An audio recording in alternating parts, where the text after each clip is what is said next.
Mesdames, Messieurs, bonjour et bienvenue à la revue de la presse ce matin. Commençons avec Cameroun Tribune qui s'intéresse aux allocations familiales et titre « Sale temps pour les fraudeurs ».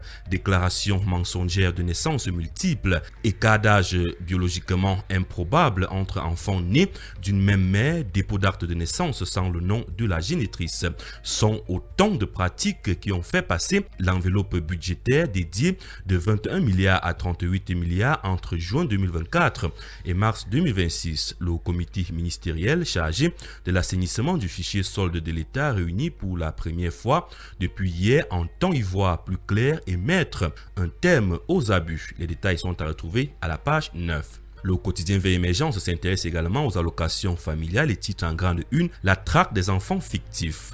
Un vaste audit des dites allocations lancées pour identifier les ayants droit. Plus de détails à retrouver à la page 5 du quotidien Vert Émergence. Le quotidien Eco News n'est pas en reste et titre également allocation familiale. L'État s'attaque à une dérive budgétaire de 17 milliards de francs CFA face à une envolée inexpliquée de l'enveloppe sociale passée de 21 à 38 milliards de francs CFA sous l'effet de fraude documentaire et d'anomalies biologiques massive au sein du fichier solde. Le ministère des Finances lance officiellement l'opération AALFA, un marathon de contrôle sur 24 mois destiné à épurer près d'1 million d'entrées, restaurer la justice sociale et dégager de nouvelles marges de manœuvre pour l'investissement public. Les détails sont à retrouver de la page 3 à la page 6 du journal.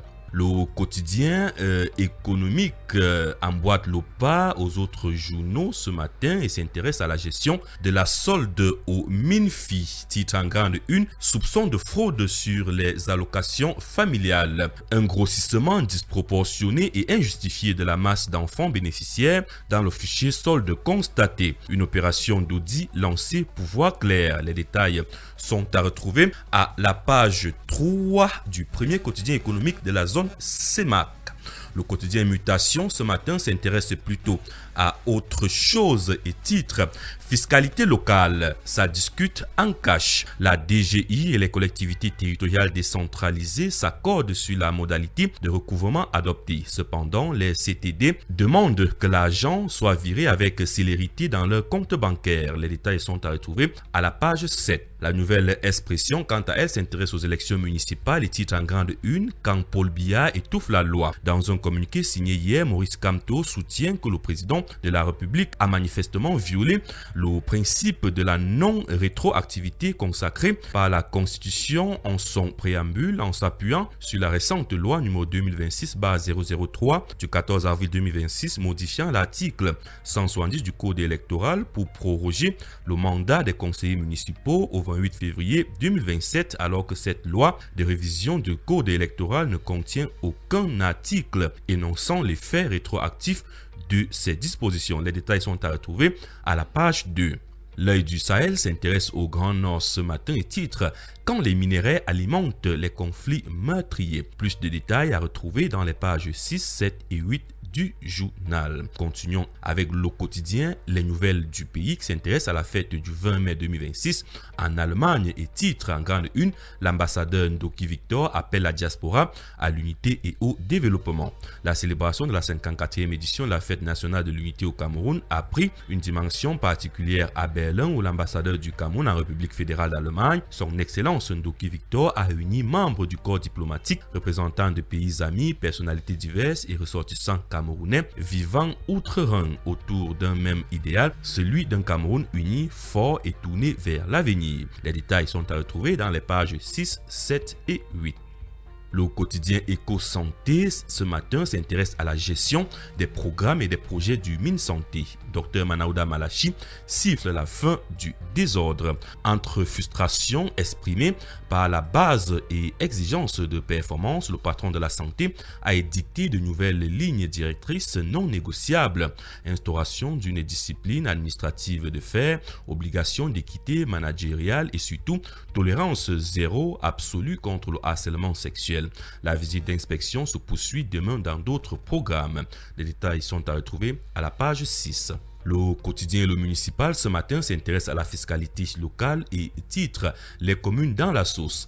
D'année en année, les détenteurs du pouvoir exécutif, au travers d'un saupoudrage savamment organisé, ont donné cette impression que la décentralisation était au centre de leurs préoccupations. Entre-temps, et derrière les discours officiels vantant la plus-value de cette politique publique, l'État central s'est déployé au travers d'un stratagème subtil, superposer la centralisation sur la décentralisation comme mode opérationnel. Les détails sont à retrouver dans ce journal. Le quotidien Réalité Plus s'intéresse à l'exploitation illicite de l'or à l'Est. Le ministre Paul Atanga-Nji dit non au désordre et à l'anarchie. Plus de 4000 personnes exploitent anarchiquement de l'or à Manjou, non loin de Bertois. Garant de l'ordre public, le MINA Paul Atanga-Nji s'est rendu sur place pour siffler la fin du désordre et de demander l'or qui sort d'ici ne soit plus l'objet des tensions et risque de la mort. Les détails sont à retrouver dans les pages 2 et 3.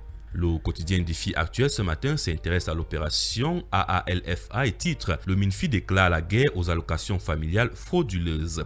Le ministère des Finances a lancé le 3 juin 2026 à l'hôtel Hilton de Yaoundé la première session du comité de pilotage de l'opération d'audit des allocations familiales, car l'enveloppe dédiée aux allocations familiales des agents publics est passée de 21 à 38 milliards de francs CFA en 2 ans. Les détails sont à retrouver à la page 3.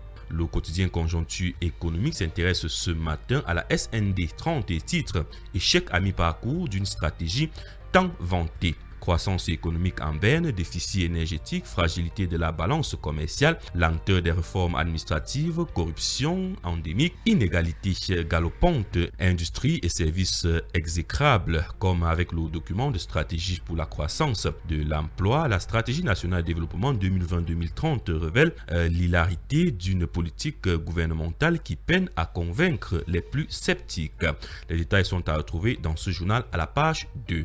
Le quotidien Le Drapeau s'intéresse ce matin au festival culturel à Washington. Carton plein pour le CCFNA 2026. Pari audacieux et magistralement gagné pour la diaspora camerounaise en Amérique du Nord du 29 au 31 mai 2026. Le campus de Catholic University of America à Washington DC a accueilli la toute première édition du Cameroon Cultural Festival of North America porté par Christophe Tapa. Cet événement historique a été honoré par la présence de l'ambassadeur Henri Etundi Essomba.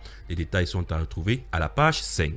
Terminons ce matin avec le quotidien L'Info à chaud qui titre Ministre Jean de Dieu Momo et Abel Elimbi Lobé. Synergie contre les injustices. Le journal nous renvoie à retrouver les détails à la page 4. Mesdames, Messieurs, c'est la fin de cette édition de la revue de la presse ce matin. Merci à vous d'avoir été à l'écoute. Rendez-vous dans les kiosques pour entrer en possession de votre journal. Bonne journée à tous.